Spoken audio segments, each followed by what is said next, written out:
बहुत समय पहले की बात है। मिथिला नगरी के राजा जनक स्वयं खेत में हल चला रहे थे। वे मानते थे कि राजा वही होता है जो धरती और प्रजा से जुड़ा हो। उसी खेत में राजा जनक की दृष्टि एक कपड़े में लिपटी नवजात कन्या पर पड़ी। वह बालिका शांत थी, मासूम थी और उसकी मुस्कान में अद्भुत सुकून था।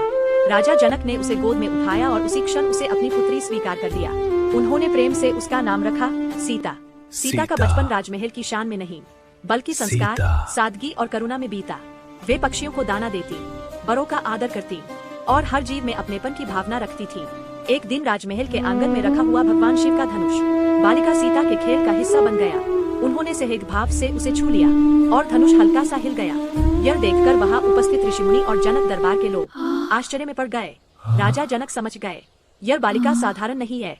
समय बीतता गया, सीता धीरे धीरे बड़ी होने लगी। उनके स्वभाव में सौम्यता थी, वाणी में मधुरता थी और व्यवहार में मर्यादा। मिथिला की गलियों में सीता की सरलता और शांति की चर्चा होने लगी। राजा जनक को अपनी पुत्री पर गर्व था, पर उस गर्व में अहंकार नहीं था। सीता का जीवन स्वयं एक शिक्षा बन गया। वे जहाँ जाती वहाँ शांति फैल जाती। जिस धरती से वे मिली थी उसी धरती की मर्यादा वे बन गयी। और यही बालिका आगे चलकर बनी मर्यादा पुरुषोत्तम श्री राम की अर्धांगिनी माता सीता।